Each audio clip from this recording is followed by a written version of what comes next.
สบายดีจ้าสบายดีพี่น้องสบายดีสุขุสุขคนครับสวัสดีตอน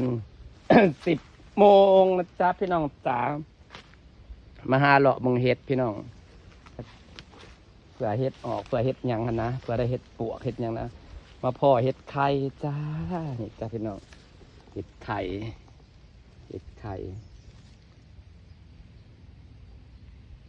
แปลกซ้ำมาพ่อเฮ็ดไข่จ้าดอกสวยๆงามๆเลยจ้าพี่น้องจ้าเอาไปจีปนนะคะนี่ค่ะพี่น้องพ่ออยู่นี่3 ดอกนะคะแล้วก็มาพ่ออยู่พี่อีก2 ดอกพี่น้องคนนี่เห็ดไข่สวยๆเลยจ้าพี่น้องนี่จุ่มๆสวยนะสิเลาะหาเห็ดไข่เท่านี้แหละเห็ดไข่ออกครับว่านี่แหละนี่จุ่มสวยๆงามๆเลยจ้าเห็ดไข่พี่น้องจ้าพอแล้วจ้า4 ดอกแรกนะพี่น้องค่ะ4 ดอกแรกเห็ดไข่ดอกสวยๆพี่น้องดอกงามค่ะ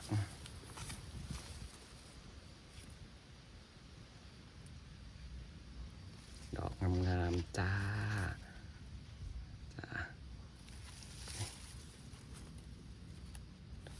ปุเนี่ยนี่เห็ดไข่ดอกงามๆเลยพี่น้อง3 ดอก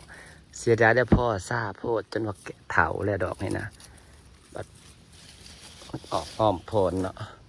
มาเบิ่งฝั่งนี้นะฝั่งนี้ยังนุ่มอยู่พี่น้องฝั่งนี้ยังนุ่มอยู่นี่2 ดอกยังนุ่มอยู่นี่จ้าเบิ่งคักๆก็ได้ออกทางพี่เนาะเดี๋ยวมันออกทางพี่เดี๋ยวมันออกอ้อมโพนเด้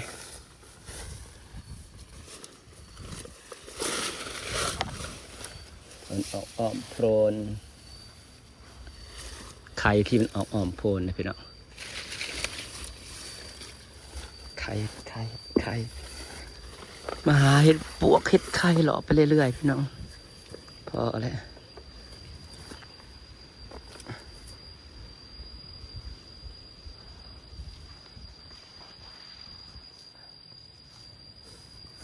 สวย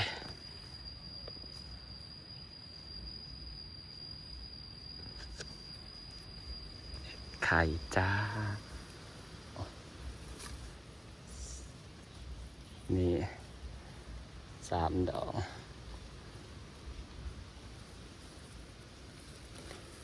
พอได้เก็บจะได้มาฝั่งนี้2 ดอก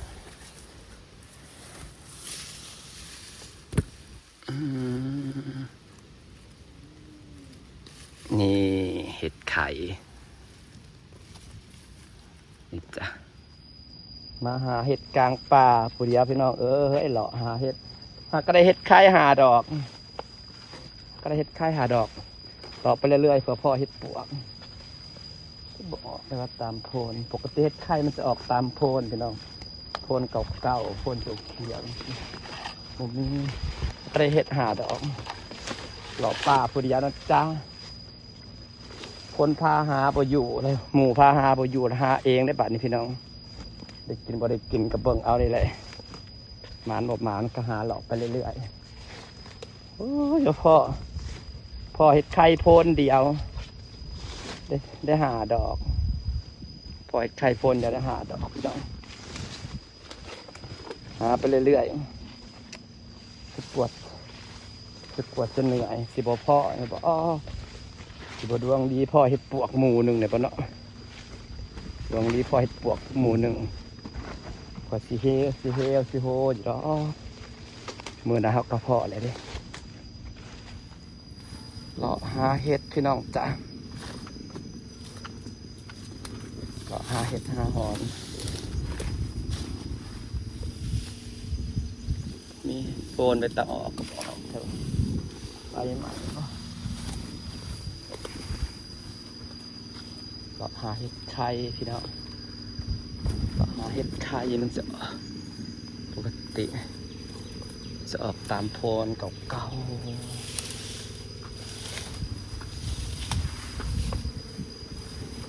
สียงกระเจ้าไหลมองของกับบไดีลงแล้วขอปีศาจไปลงนะจ๊ะเราหาเห็ดพี่น้อง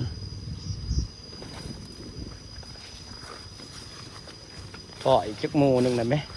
4-5 ดอกพอได้แกงแล้วแกงเห็ดไข่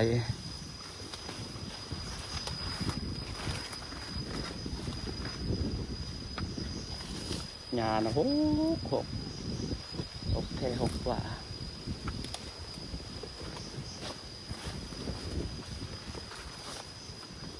ก็แต่ป่าเห็ดปวกไก่น้อยพี่น้องเอ้ยเห็นว่างามมึงแล้วก็ขาวเต็มทีบเยอะเห็ดปวกไก่ใหญ่ไปอยู่ไหนจ้าทำไมมีแต่เห็ดปวกไก่น้อยนะพี่น้องปลายิ้มยุ่มอยู่เจ้าเห็ดปวกเสียออกนี่หอมปวกไก่น้อยพี่น้องงามแต่งามว่ะปวกไก่น้อยเห็ดปวกไก่น้อยเต็มหมอก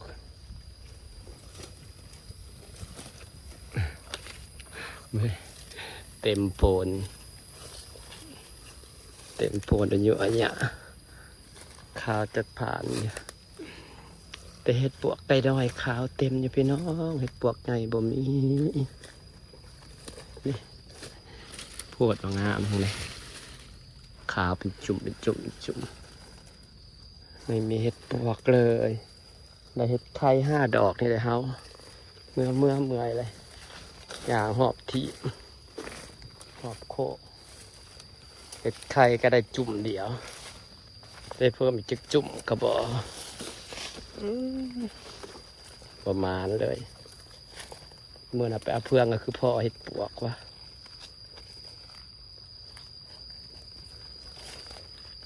ไปเอาเพื่องก็คือพ่อเห็ดปวกเมื่อนี่เราหอบที่ก็บอกพ่อเนี่ย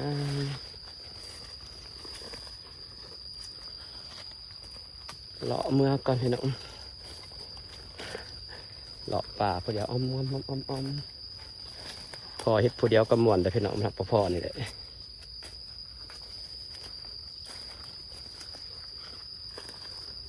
วาสนา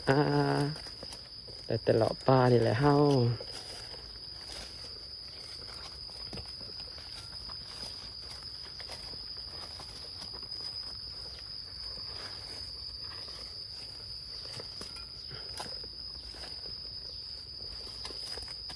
แต่เห็ดเบื่อเห็ดปวกมันออกนะพี่น้องออกละมุงละบอน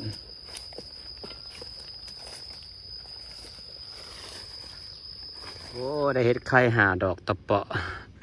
ได้เห็ดไข่5 ดอกตะเปาะพี่น้องเอ้ยอย่างหอบถีบอย่างหอบถีบสะฮอดสะออนสวนมันเขาเจ้าเขาปล่อยไงปล่อยงูวายเลยพี่น้อง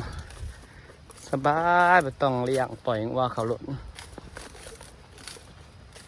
พวกมิถีร้ายก็สบายนี่เนาะเลี้ยงวัวเลี้ยงควาย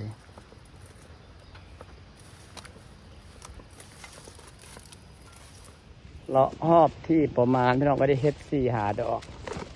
ได้เฮ็ด5 ดอกเมื่อยดิ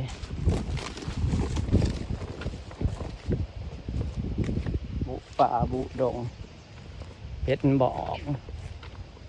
เห็ดปวกกับบ่ออกแค่เถื่ออยากให้เห็ดปวกออก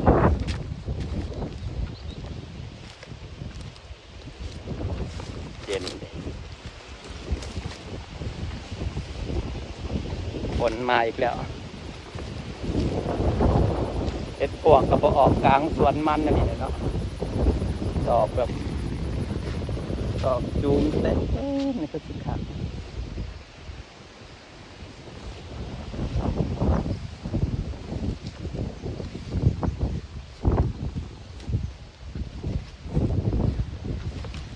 ควายจิหลอกหลายๆ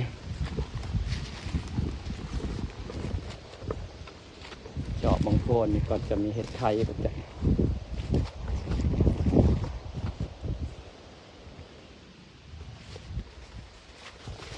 มีเห็ด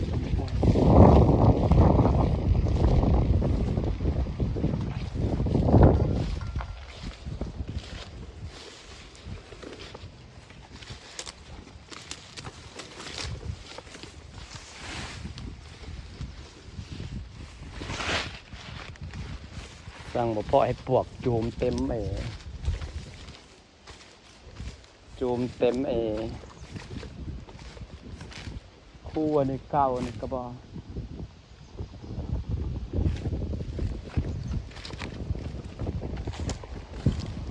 พี่น้องจัดสิฝากบรรยากาศไว้ซ้ำนี่แหละพี่น้องหาเฮ็ดหอบถีบก็บ่ได้เฮ็ดจะเฮ็ดหาดอก